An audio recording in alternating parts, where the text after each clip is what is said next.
प्रिय मित्रों, आप सभी को सादर जय श्री राधे, जय श्री कृष्ण। पवित्र पुरुषोत्तम मास तो चल ही रहा है। कल हमने ज्ञान विज्ञान योग नामक 7वें अध्याय का हिंदी में श्रवण किया। ज्ञान विज्ञान योग नामक इस अध्याय में भगवान श्री कृष्ण ने अपनी परा मतलब आध्यात्मिक और अपरा मतलब भौतिक प्रकृति का वर्णन किया है। साथ ही यह समझाया है कि कैसे माया से पार पाकर ईश्वर को प्राप्त किया जा सकता है। 7वें अध्याय में यह संदेश स्पष्ट है कि निष्काम भाव से ईश्वर को सर्वोपरि जानकर उनकी शरण में जाना ही सच्चा ज्ञान है। तो आज हम श्रीमद् भगवत गीता के अक्षर ब्रह्म योग नामक 8वें अध्याय का हिंदी में श्रवण करेंगे। जय श्री राधे, जय श्री कृष्ण। श्री गणेशाय नमः। श्री सरस्वते नमः। श्रीमते रामानुजाय नमः। लक्ष्मीनाथ समारम्भां नाथयामुनमध्यमाम् अस्मदाचार्य पर्यन्तां वन्दे गुरु परम्परां। वन्दे गुरु परम्परां। राधा मेरी मात है, पिता मेरे घनश्याम। इन दोनों के चरणों में मेरा कोटि कोटि प्रणाम। मेरा कोटि कोटि प्रणाम। इस प्रकार भगवान के वचनों को न समझकर अर्जुन बोले कि हे पुरुषोत्तम, जिसका आपने वर्णन किया वह ब्रह्म क्या है? वह ब्रह्म क्या है? आध्यात्म क्या है? कर्म क्या है? और अधिभूत नाम से क्या कहा गया है? अधिदेव नाम से क्या कहा गया है? हे मधुसूदन, यहाँ अधियज्ञ कौन है और वह इस शरीर में कैसे है? और युक्त चित्त वाले पुरुषों द्वारा अंत समय में आप किस प्रकार जानने में आते हैं? इस प्रकार अर्जुन के प्रश्न करने पर श्री कृष्ण भगवान बोले कि हे अर्जुन, परम अक्षर अर्थात जिसका कभी नाश न हो, ऐसा सच्चिदानंद घन परमात्मा तो ब्रह्म है और अपना स्वरूप अर्थात जीवात्मा अध्यात्म नाम से कहा जाता है तथा भूतों के भाव को उत्पन्न करने वाला शास्त्र विहित यज्ञ, दान और होम आदि के निमित्त जो द्रव्यादिकों का त्याग है वह कर्म नाम से कहा गया है। उत्पत्ति विनाश धर्म वाले सब पदार्थ अधिभूत हैं और हिरण्यमय पुरुष आदि देव है। और हे देहधारियों में श्रेष्ठ अर्जुन, इस शरीर में वासुदेव ही विष्णु रूप से अधियज्ञ हूँ। और जो पुरुष अंतकाल में मेरे को ही स्मरण करता हुआ शरीर को त्याग कर जाता है, वह मेरे साक्षात स्वरूप को प्राप्त होता है। इसमें कुछ भी संशय नहीं है। कारण कि हे कुंती पुत्र अर्जुन, यह मनुष्य अंतकाल में जिस जिस भी भाव को स्मरण करता हुआ शरीर को त्यागता है उसको ही प्राप्त होता है, परंतु सदा उसी भाव को चिंतन करता हुआ, क्योंकि सदा जिस भाव का चिंतन करता है अंत काल में भी प्रायः उसी का स्मरण होता है। इसलिए हे अर्जुन, तू सब समय में निरंतर मेरा स्मरण कर और युद्ध भी कर। इस प्रकार मेरे में अर्पण किए हुए मन बुद्धि से युक्त हुआ निसंदेह मेरे को ही प्राप्त होगा। हे पार्थ, यह नियम है कि परमेश्वर के ध्यान के अभ्यास रूप योग से युक्त अन्य तरफ न जाने वाले चित्त से निरंतर चिंतन करता हुआ पुरुष परम प्रकाश रूप दिव्य पुरुष को अर्थात परमेश्वर को ही प्राप्त होता है।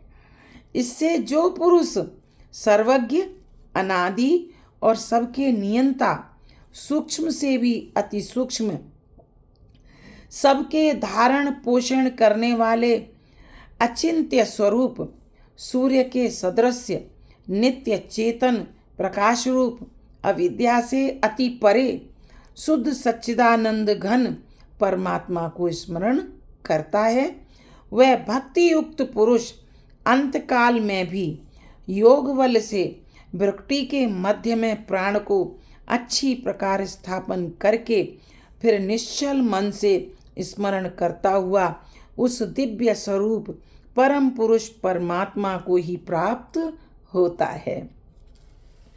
हे अर्जुन, वेद के जानने वाले विद्वान जिस सच्चिदानंद घन रूप परम पद को ओमकार नाम से कहते हैं और आसक्ति रहित यत्नशील महात्मा जन जिसमें प्रवेश करते हैं तथा जिस परम पद को चाहने वाले ब्रह्मचर्य का आचरण करते हैं, उस परम पद को तेरे लिए संक्षेप से कहूँगा।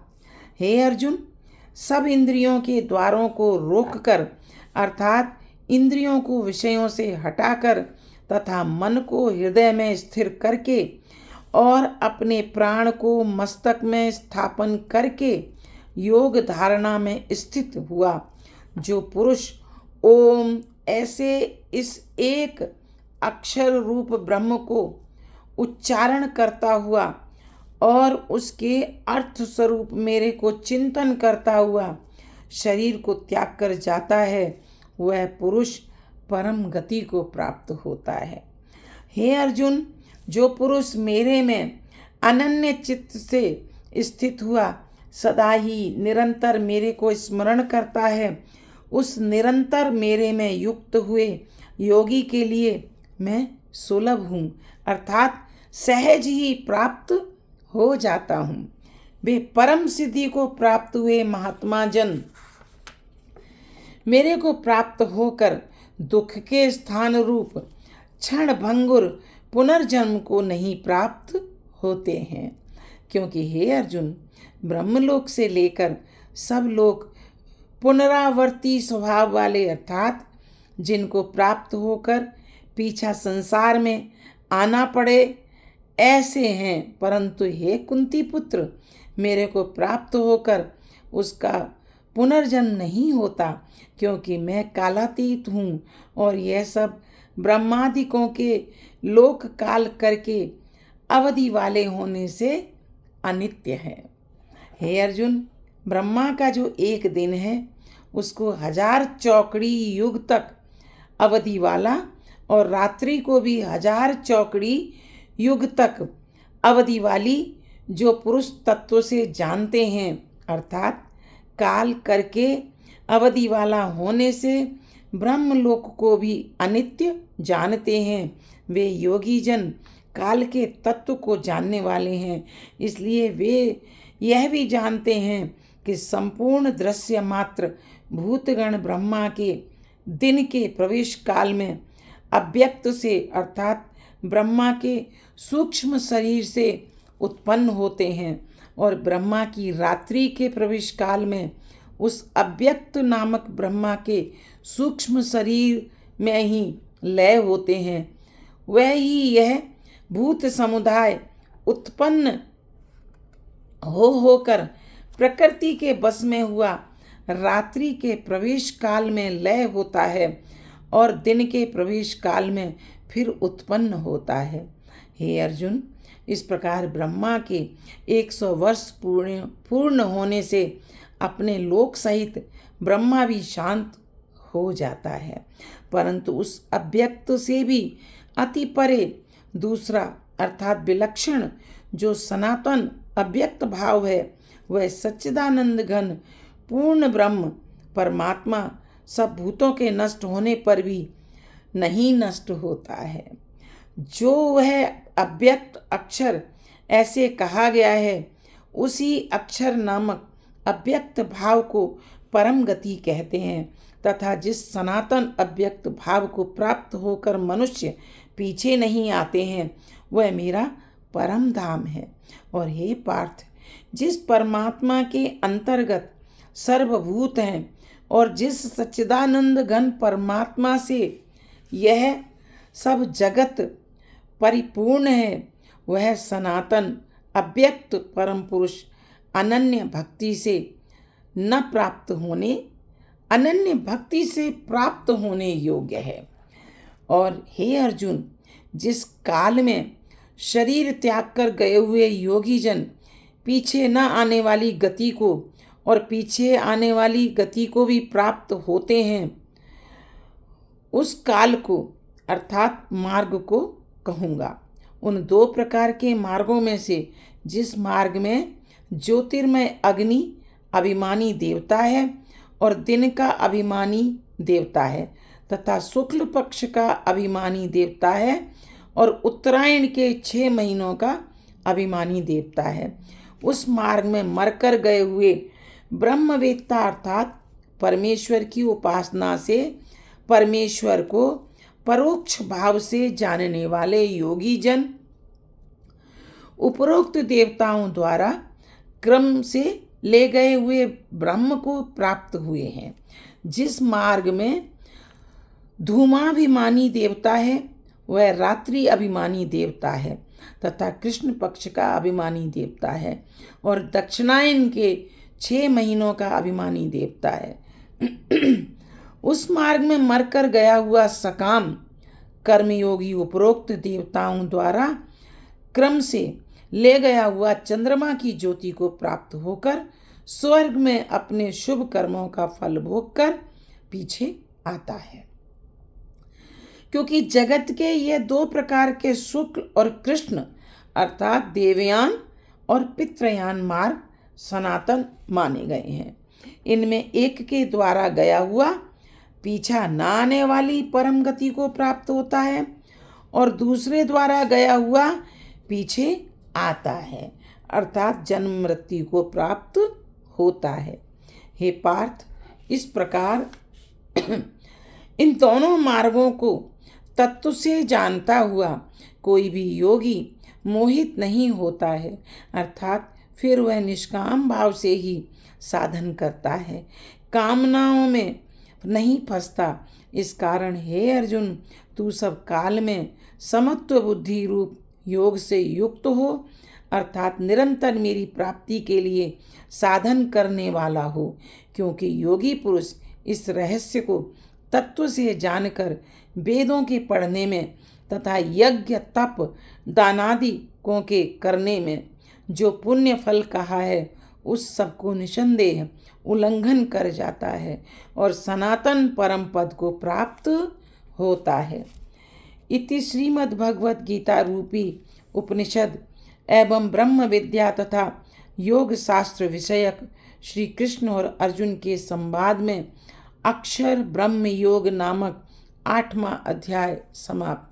जय श्री राधे, जय श्री कृष्ण।